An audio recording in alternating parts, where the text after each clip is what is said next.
Today we are starting the topic धातु। It is very important. धातु 7 धातुएं होती हैं हमारी बॉडी में, रस, रक्त, मांस, मेद, अस्थि, मज्जा, शुक्र। तो उसमें से कॉमन पढ़ते हैं, मतलब धातु जो होती हैं उनका कॉमन फीचर, पहले हम कॉमन फीचर पढ़ेंगे, उसके बाद हमारे टर्म 1 में रस, रक्त, मांस, मेद, ये 4 धातुएं आएंगी, उसके बाद हम उनको डिफाइन करेंगे। धातु होता क्या है? धातु होती है जो हमारे शरीर का पोषण भी करे और धारण भी करे, वो धातुएं होती है। तो फिर ये क्वेश्चन अराइज होता है कि उपधातु क्या होती हैं? उपधातु वो होती है जो केवल हमारे शरीर का पोषण करे, वो हमारे शरीर को धारण नहीं करती, ओनली पोषण करती है। ये कुछ इम्पोर्टेंट श्लोकास हैं जो हम किसी भी रस, रक्त, मांस, मेद, अस्थि, मज्जा, किस शुक्र वगैरह किसी में भी डाल सकती है। शम दोषा, शम अग्नि, शम धातु, मल क्रिया, प्रसन्नात्मेन्द्रिये मनः, स्वस्थः इत्यभिधीयते, स्वस्थः इत्यभिधीयते। सुश्रुत सूत्र स्थान 14/36। और एक श्लोक और है, ये भी आप याद कर लीजिएगा। शरीरम सर्वदा सर्व सर्वदा वेद योषक आयुर्वेद सकत्स्यन वेद लोक सुख प्रदम। यहाँ पे मैंने ये इसको ब्रेक करके लिख दिया है, उसमें लिखा हो कत्सेन वेद लोक सुख प्रदम। इसकी निरुक्ति आ जाती है, धा धातु में तनु प्रत्यय होकर धातु शब्द निष्पन्न हुआ है। दुधाज धारे पोषयो, दुधाज धारण पोषणयो शब्द में धातु शब्द की निष्पत्ति हुई है। ये जो शब्द है रुधाज धारण पोषणीय शब्द से धातु शब्द की निष्पत्ति हुई है। सुश्रुत ने बताया है, धारणा धातव अर्थात जो शरीर को धारण करे वह धातु है। इसकी व्युत्पत्ति आ जाती है, दधाति धारयति शरीरम संवर्धकानम इति धातु। जो शरीर की वृद्धि का कारण है वह धातु है। दधाति धत्वेर्वा शरीर मनः प्राणम इति धातु। शरीर, मन एवं प्राण का धारण करे वह धातु है। मतलब यहाँ पे अलग अलग आचार्यों ने अपने अपने मतानुसार धातुओं को अलग अलग रूप से उनकी व्युत्पत्ति बताई है। धातुओं ही धात्वाहारा प्रकृति मन बनते। धातुओं की संख्या रसा, श्रक, श्रण यहाँ पे लिया गया है रक्त को, रक्त का एक पर्याय है वो यहाँ पे यूज किया कर लिया गया। रसा, श्रक, मांस, मेदो, अस्थि, मज्जा, शुक्राणी, धातव, सप्तदुष्य। सप्तदुष्य, इनको दूष्य क्यों बोला गया है? क्योंकि बात आती जो त्रिदोष होते हैं, वात, पित्त, कफ, उनके द्वारा इन्हें दूषित किया जाता है। वात, पित्त, कफ के द्वारा इन्हें दूषित किया जाता है, इसलिए इन्हें दूष्य बोला गया है।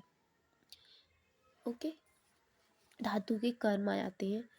प्रीडनम जीवनम लेपा स्नेह धारण पूर्णे, प्रीडनम जीवनम लेपा स्नेह धारण पूर्णे, गर्भोत्पादक्ष धातु नामा श्रेष्ठ कर्म क्रमात् स्मृतम। रस प्रीडन का कार्य करता है, इसमें सारी धातुओं के अकॉर्डिंग जो जो धातुएं हैं उनके यहाँ पे कर्म बता दी गई। जैसे रस प्रीडन का कार्य करता है, रक्त जीवन का कार्य करता है, जीवनम का कार्य करता है, मांस लेपन का कार्य करता है, मेद स्नेह का कार्य करता है, अस्थि होती है वो धारण करती है, मज्जा होता है वो पूरण का कार्य करता है, और शुक्र जो होता है वो गर्भ उत्पादन का कार्य करता है। हाँ, हम आ जाते हैं जैसे हमारी जो धातुएं होती हैं उनमें पंचमहाभूत का कैसा संबंध होता है, उपधातु कौन सी होती है, मल कौन से होते हैं, प्रमाण, ये सब इधर उधर बिखरा हुआ है। मैंने 2-3 चैप्टर से लेके इसको एक कंबाइंड टेबल बना दी है। जैसे रस धातु है उसमें जल महाभूत प्रधान होता है, उसकी उपधातु होती है स्तन्य आर्तव, उसका मल होता है कफ। कफ, इनमें लोग कंफ्यूज हो जाते हैं रस और रक्त में, तो रस का हो जाता है कफ और इसका प्रमाण हो जाता है 9 अंजलि। ये एक मेजरमेंट है जो पहले की जाती थी, क्योंकि पहले कोई केजी वगैरह में इस टाइप का कोई भी सिस्टम नहीं था। अंजलि होती है जब हम दोनों हाथों की हथेलियों को मिला लेते हैं तो उससे हमारी एक अंजलि बनती है। रक्त, रक्त में तेज, तेज मतलब अग्नि प्लस जल महाभूत की प्रधानता होती है। इसमें जल की प्रधानता इसलिए होती है क्योंकि ये लिक्विड होता है और ये पहली धातु है, इसी से सारी हमारी नेक्स्ट धातुएं बनेगी। तो इसमें ऑब्वियसली जल होना और लिक्विड होना चाहिए। रक्त जो होता है वो थोड़ा तेज हो जाता है, रस पर थोड़ा अग्नि कार्य करती है तो थोड़ा उसका अग्नि वाला गुण आ जाता है इसमें, तो तेज प्लस जल महाभूत होता है। और इसकी जो उपधातु होती है वो कंडरा और शिरा होती है। देखो रक्त, पित्त, त त आ रहा है ऐसे याद रखना, रस की तो कफ हो जाएगी, रक्त पित्त, रक्त पित्त मल, इसका प्रमाण हो जाता है इसका 8 अंजलि।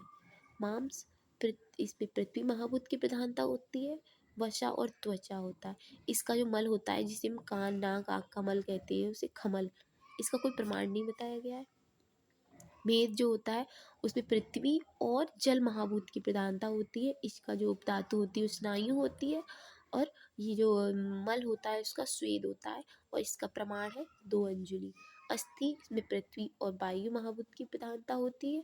नख और रोम इसके मल होते हैं, इसका कोई प्रमाण नहीं बताया है क्योंकि यहाँ पे इसकी संख्या बताई गई है 206 हड्डियाँ होती हैं वो। मज्जा, इसमें जल महाभूत की प्रधानता होती है, मल इसका नेत्र त्वचा स्नेह होता है।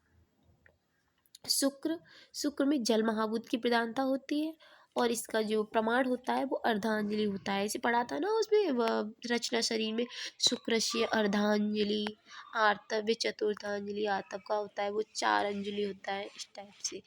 धातु परिभाषा, धातुओं की परिभाषा कुछ अन्य आचार्यों ने बताई है। शरीर धारणा धातव, जो शरीर को धारण करे वह धातु है। अष्टांग हृदय भागवत के अनुसार धातुओं देह धारणा, जो धातु होती है वो देह का धारण करती है। Now we are talking about उपधातु।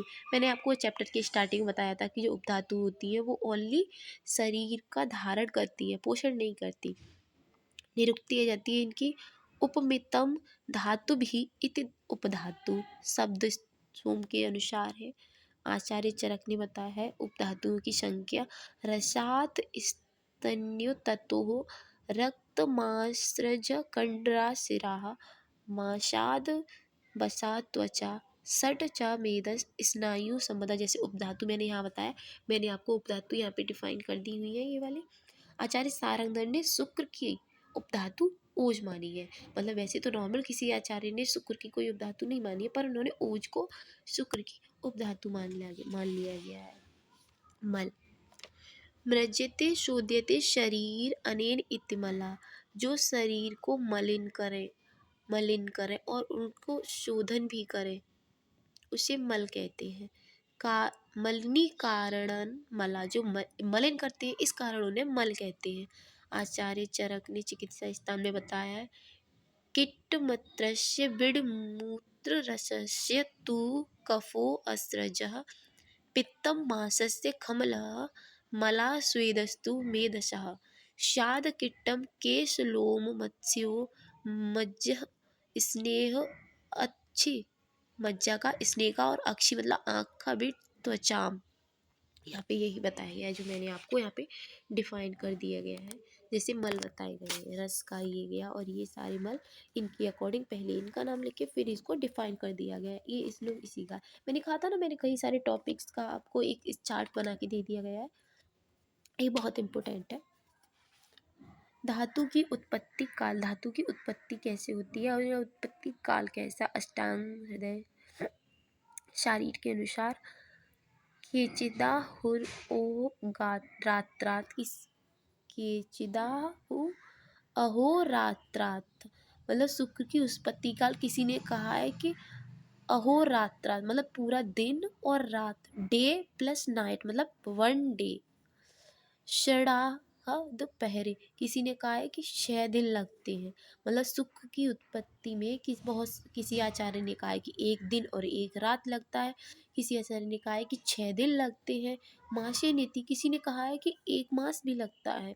यति शुक्रत्व मनम पाक क्रमादि भी, और उन्होंने बताया जैसे चरक चिकित्सा स्थान में बताया गया है कि 6 दिन और रात लगते हैं, चक्र मतलब ये कंटिन्यू होती है, 6 दिन रात यहाँ से शुरू हुआ फिर यहीं पे आके बन गया, 6 दिन में होता है। पाराशर ने कहा है कि नहीं 6 दिन नहीं 8 दिन लगते हैं। जैसे फर्स्ट डे, जैसे हमने आहार खाया फर्स्ट डे, उसका पाचन हुआ, दूसरे दिन रस धातु बनेगी, तीसरे दिन रक्त, चौथे दिन मांस, ऐसे करते करते हमारी 8th डे जो आता है वहाँ पे हमारी शुक्र धातु बनती है। तो इसको भी फेल कर दिया गया था कि कैसे कैसे किसी को भी इमीडिएट ज़रूरत है, तो मतलब मांस की या रक्त की ज़रूरत है, तो वो ती थर्ड डे बनेगा मांस। फिर अ, इसका भी खंडन हो गया था। फिर मतलब ये उस हिसाब से बताया गया है, मतलब खंडन तो नहीं, इसको हम ये तो नहीं कह सकते कि नहीं ऐसा है। जैसे कि किसी की अग्नि थोड़ी मंद होती है, किसी की मध्य होती है, किसी की बहुत अच्छी अग्नि होती है, तो ये उसके अकॉर्डिंग बताया गया है। It depends only on their digestive fire. उसके अनुसार आचार्यों ने इसका अलग अलग धातु की उत्पत्ति काल बताया है। मैंने आपको पहले बताया था, ये धातु के प्रकार जो होते हैं वो दो होते हैं, स्थायी धातु होती है, अस्थायी धातु होती है। स्थायी धातु होती है वो हमारी धमनी वगैरह में फ्लो नहीं करती, एक ही जगह रहती है, वो पोष्य में रहती है। अस्थायी धातु जो होती है वो हमारे जो धमनियाँ होती हैं उसमें फ्लो करती है। जितने हमारी बॉडी के चैनल्स होते हैं वहाँ पे जाके उस पर्टिकुलर धातु को न्यूट्रिशन प्रोवाइड कराती है। अब मैं आपको क्षीरदधी जो धातु पोषण न्याय है उसमें 3-4 न्याय बताए गए। क्षीरदधी न्याय, केदारी कुल्य न्याय, और एक बताया गया खली कपोत न्याय, और एक बताया एक काल धातु पोषण न्याय। उनका सेपरेट वीडियो बना के आपको सेंड करती हूँ।